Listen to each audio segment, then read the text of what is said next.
What's up guys, and welcome to JNO United and welcome to the West Ham world. Today the transfer window has passed, we've done a little bit of business and we played a few games and maybe we've turned things around. In a parallel universe, West Ham United decided that Slaven Bilic wasn't the right man to lead West Ham to glory at the London Stadium. Instead, they chose this man.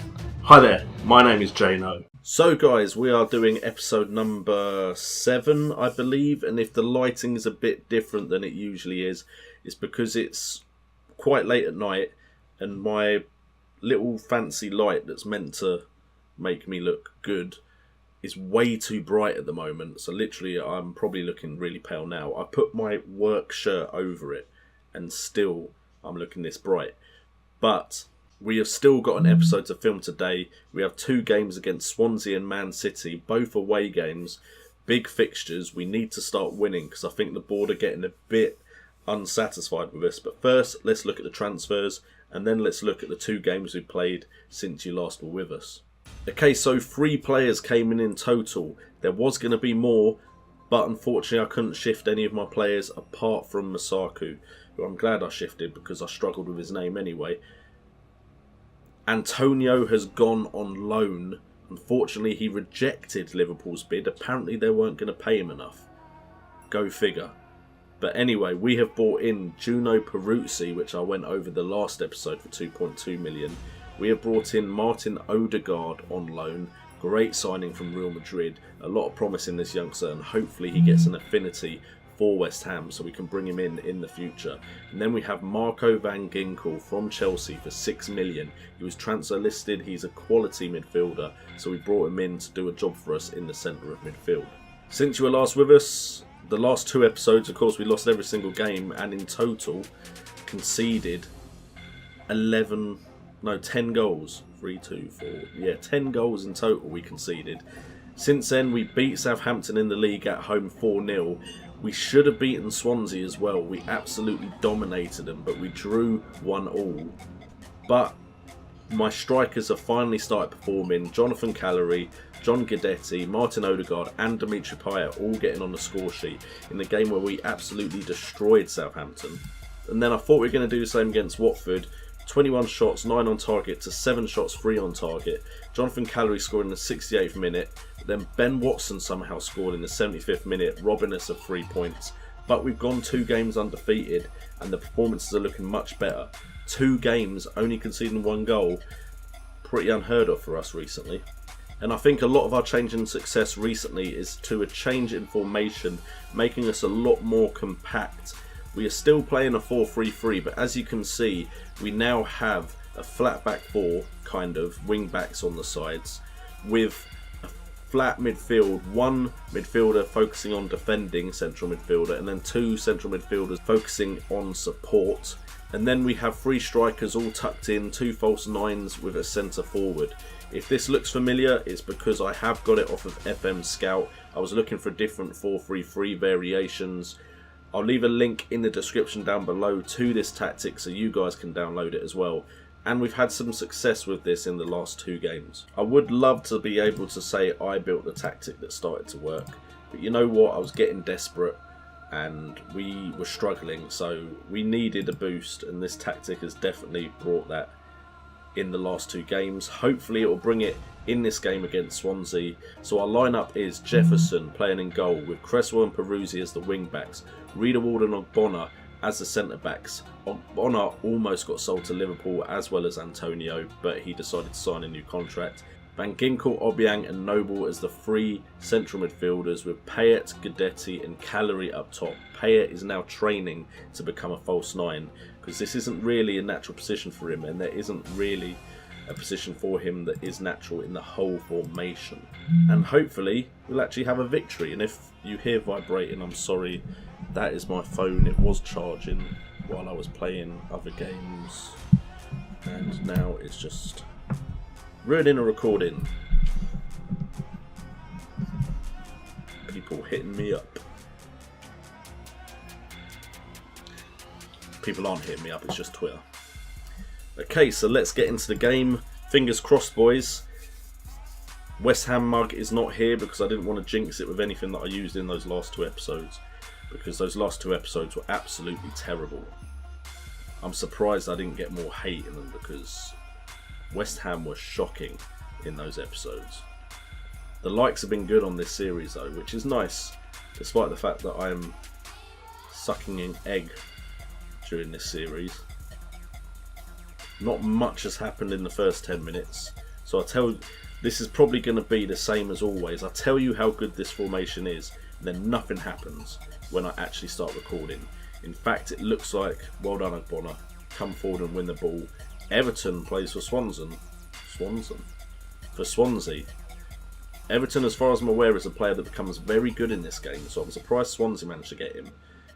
And Swansea, I believe, are in the relegation areas. Cresswell wins the ball there, which was important. We now have a counter, 3-on-3. Pay it to Guidetti. Get the ball forward quicker, please. Guidetti just keeps running. And that's a shot over the bar. But I'd have liked that ball to be moved a little bit quicker. If we'd got forward faster, we could have had a better opportunity there. Let me just have a look. Where are Swansea? I'm pretty sure they're in the relegation area. So Everton might be a decent pickup. Already got Sigurdsson on the shortlist. Alright now, so Routledge is running down the wing. Ogbonna with a great tackle. My defenders look so much better in this formation, actually winning the ball. Callery now has the ball, into Noble, plays it to Van Ginkel. Van Ginkel holds it up, plays it to Noble, have a shot Noble. There we go. Could this be the episode where everything is turned around? Because I think our job was in danger. I just had a feeling the board were going to speak to me soon with all those defeats. And now Noble controls it in the box, blasts it, Fabianski gets a hand to it, but it's a weak hand and we have scored. 7 shots, 3 on target. This is more like it. This is why I play Football Manager and record it on YouTube, because I want to win and be like, I am the best. Van Ginkel, debut goal. Now this is what I've been wanting this team to do. And at the beginning of this game, this save, in friendlies, with the formation I started with, this is the kind of thing that was happening. And it just completely disappeared. And now Noble to Van Ginkel. Van Ginkel settling in straight away. And it is 2-0 before half time. It is against Swansea. Let's calm down. It's against Swansea, who are 19th. But we did thrash Southampton 4-0. Again, I believe they're below us, so maybe we should put the reins on it a little bit, slow our horses down. Okay, so we're going into the second half. We're not making any changes because Swansea haven't had a shot and we're 2-0 up, so that's looking comfortable. I'm hoping nothing I'm saying is jinxing this, because if I'm jinxing this, I don't even know what I'd title this episode if I somehow managed to lose from this position. Alright, we now have Callery with it out wide. Peruzzi has now got the ball. Inside to Obiang. Plays it to Noble, to Callery. Finds Van Ginkel in the middle. Van Ginkel plays it out wide to Cresswell. I'm not too sure about the ball by Cresswell though. Chidi now has the ball. Or Chida. Lorente to... some of their players, I'm not going to try and say their names. Keeson Young. There we go. I'll get there eventually, but plays moved on. Peruzzi to Obiang. Obiang to Van Ginkel, playing it around nicely. Payet now has the ball to Guidetti. Guidetti, Van Ginkel, Payet. Plays it to Guidetti. Go on Guidetti, there we go. £10 million is finally coming through. Get in, boys. These players, I know the players I bought are not bad players. They just clearly weren't performing in the formation and system that I had them playing in. But now this is the second game out of 3 I believe that Guidetti has scored in. Hopefully we can keep a clean sheet as well, because we want to boost morale. We have had a team talk. I've paused it when it looks like Swansea are about to get through on goal. We've had a team talk recently telling the boys, you've just been unlucky, you were better than this. Hopefully that's had a positive effect as well. Callery can come off on a 6.8 for Andre Ayew, get him some game time. Everyone else is a 7 or above, so we'll probably look at Obiang coming off. And give Karlstrom some more game time because he's been moaning recently. If you're wondering why I've got these old players in, they're to mentor the younger players and get them the good personalities, which will mean they become better players faster and more efficiently. Alright, Payet's got the ball out wide now after Guidetti won the ball in the air. Plays it to Noble, who can look for Calorie there. Calorie gets tackled, unfortunately. Control wasn't as good as it should have been. Llorente's dropping very deep for Swansea, and I'm not sure why. Doesn't matter though, because Creswell wins the ball off him. Not exactly a winger, so I suppose it's easier to get the ball back. Guidetti now has the ball, plays it through to Calorie. Great save by Fabianski, but Guidetti and Calorie, along with Payet, linking up very well there. And I believe Calorie is going to come off now, and so is Obiang. Ayu, this is your chance to prove that you deserve a place in the side, because I'm pretty happy with Calorie, Guidetti and Payet up front. I did try and get Max Romero. He got his work permit denied. I did also try and get Rajkovic in goal. His work permit got denied. So yeah, a couple bits of business got denied because work permits, even though I appealed them, didn't go through. And you know what, with 10 minutes left, 3-0 up, I think I can treat myself. We had some friends around for dinner, which is why I'm recording so late, and which is why I have a glass of wine. I don't just always have a glass of wine after work. Wouldn't mind it, to be fair, but there we go. 3-0 victory against Swansea. It's important because they're a team below us, and we need to build a gap between us and the teams fighting against relegation. I'm very happy with the way he played. Looks like man of the match will be going to Marco van Ginkel on his debut. Well played, son. Key passes 1, pass ratio 90%, pass rating, or average rating, sorry, is 9.1. You can tell I've been drinking wine, I keep getting things wrong. And that puts us in the top 10. Still 5 points behind the next 2 sides above us. It's going to take some work to get anywhere close to these top teams. But hopefully this will keep the board off my back for a bit. Anyway, in this kind of mood, on to Manchester to beat Man City. Okay guys, so we are coming into the second game now against Manchester City at the Etihad. Now I know we've just had a good game, but this is a completely different league we are now playing in with a team like Man City. We are starting with a similar lineup. We have Jefferson in goal with Cresswell and Byram as the 2 fullbacks. Riedewald and Agbonna over the 2 centre-backs with Van Ginkel, Ozan Tufan and Lanzini as the 2 centre-mids, or 3 centre-mids, sorry, with Calorie and Payet as the 2 false 9s behind Guidetti. And we're coming up against Claudio Bravo with Clichy and Zabaleta as the 2 wing-backs, Otamendi and Stones as the 2 central defenders, Fernandinho sitting just in front of them, Gundogan and Stuaro playing in the central midfield, with Kevin De Bruyne and Silva playing either side as inside forwards most likely, with Jonas. That is a formidable lineup we are facing. I have no idea where Sergio Aguero is, but other than that, definitely a good side. Alright, we're kicking off, and if we can get anything from this type of game, then we know our season really is turning around. Silva and De Bruyne are on this level of Payet easily, and they have 2 of them, which is great, and a better defence. And that kind of shows the quality, doesn't it, right there. Jonas steps up, takes the free kick and scores a beautiful goal. Not much we could do about that. Oh, and it's raining. Look at that. Dark and raining. Is it a nighttime game? I quite like that. But the floodlight's gone out. That's really dark. I don't know if it's going to come up on the screen for you guys, but in comparison to my face cam, that's going to look very dark. A little touchline talk with them. Just tell them, encourage. It's only 1 goal, lads. Cresswell wins the ball there, finds Payet out wide very quickly. Payet will cut inside, he's running in. Oh, Gundogan, just let him go. Come on. Don't be so good.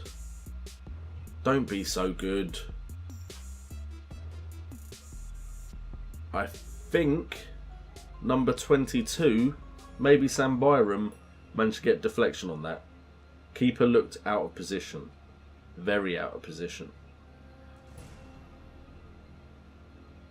Jefferson makes a save there. Man City are all over us as far as shots are going at the moment.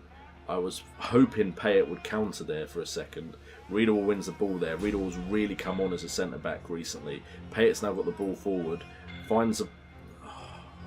Rushes the ball and doesn't find the man. Bonner now has the ball. Don't do anything stupid. To Ozan. Plays it out wide to Byram. Byram can just pass it to the feet, Byram. Come on. Oh, Silva's now got the ball. We don't want to just give away possession like that, because then they can find the ball to Jonas, who is looking very good at the moment. And I can read the future clearly, because I said he was looking good. And straight away he goes and scores. Really, that's ridiculous. They must have better floodlights. I'm blaming Man City. They've clearly been eating their carrots, playing in the dark, and then have deliberately let the floodlights go out so they can have an advantage over this resurgent West Ham side. Right, we've got an assertive and courage. We've had some chances now. Nowhere near the quality of chances that Man City have had. We need a goal before half time, ideally. Hopefully this highlight is about to bring it. Lanzini to Ozan. What a finish, Ozan. We are still in this game. Ozan Tufan with a great finish. Starting to become the player I bought him for. Potentially, the season may not have started well because I bought players with potential. Ozan is starting to look very good, as is Riedewald. What a finish. Bravo had no chance. We're back in this game now. We're back in this game. They've done well. This is Man City we're playing here. We have to remember that. Right, anyone having a stinker so far? Wow. Jonathan Callery is not having the best game of his career. Neither is Ogbonna. Maybe you should have gone Liverpool, mate. Alright, so we have kicked off. And I like the triangles this formation seems to build. Can Guidetti get behind here? Stones wins the ball. We're going to make a substitution 57 minutes in. We've got two players on 6.4s. They're the easy ones to sub off. Andre Ayew can come on, as can Zaza. Changing the front line. Hopefully can make more of the chances that we do have. But there you go. Felt the manager lacked credibility. I've been getting that a lot recently. So I really need to build the trust these players have in me. Because at the moment, I don't think I have the board on my side or the players. Although they're more on my side than at the start of this episode. That is for sure. Zaza's okay as a false nine. So we'll stick it with that. We'll stick it with that. Not quite what I meant to say. We now have had more chances. Just less on target. A lot more off target. No clear-cut chance and a lot of long shots. We are shooting from distance, clearly. Maybe that's because we can't break this Man City side down. Zaza play it through to Van Ginkel. Van Ginkel be the hero. Oh, he's hit the crossbar. He has hit the crossbar. No. Van Ginkel almost had another great game for us. If that had gone in, and I'm sorry if you couldn't hear me with my hands over my mouth. Great commentary there. Zaza's now through. Can he find the ball in to the back post? Ayew has scored. It's 2-2. Get in, boys. I would be happier, but I'm not sure I believe what's happening. Zaza's just come back from an injury. To the back post, Ayew, who I haven't been playing as often as perhaps I maybe should, comes in at the back post, scores a volley. We could potentially win this. Lanzini with a cross. Van Ginkel on the ball now. To Lanzini. Van Ginkel has been a revelation in these two games. Finds the ball to Ogbonna. Glorious. Wow. Holy crap balls. What do I do now? This is not a position I was expecting to be in at all. Lanzini to Van Ginkel. Look at this ball here. Just inside, straight to Ogbonna. Unmarked. Bang. Top. Near post. Corner. Blah, blah, blah. I don't want to touch it. I'm worried that if I change something bad will happen. If I don't change something bad might happen though. Zaza to Guidetti. Guidetti holds up the ball to Van Ginkel. Van Ginkel to Cresswell. Whatever we do, don't give him a chance. Don't give him a counter. Lanzini to Ayew. Back to... Ah, dear. No, no, no, no, no. No. No, there's a man over. Save it, please. Oh. Damn it. Damn it. I knew if we lost that ball, we were in trouble. De Bruyne has found the far post. Or who thought we'd go to the Etihad and have this kind of battle? Wow, that was a waste of a ball. Is there anyone that we need to substitute off? 6.4 Byram. You've not had a good game. Maybe I should have stuck with Peruzzi. Gudetti again, also not the best of games. I think we have to take a page out of Loki Doki's book as soon as we get a chance with a cheeky calm concentrate. Not that it might matter here. Oh, you are joking me. You are absolutely kidding me. That has not just happened. It has just happened.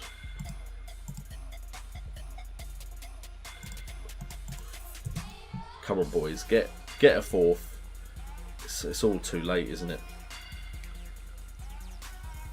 I mean, the boys are seriously unlucky. We were 2-0 down and we managed to fight back to 4-3. Can Van Ginkel make something work again? Out wide to Zaza. Can Zaza... Oh, give us some more time, ref. He is literally on the edge of the box on the left and you blow the whistle. Seriously though, that was a performance and a half by the boys. Some of them maybe didn't show up, but Ozan Tufan 8.3.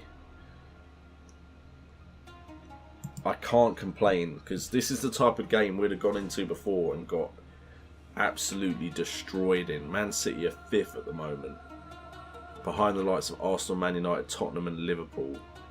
And we have just gone to their home and at one time we were winning 3-2. We've had more shots than them, just they had better quality of shots, but I cannot complain with how they've just played against Man City. Anyway guys, before we get to the end of the episode, I am thinking that I'm not too bothered about the Euro Cup. It's all about the league at the moment.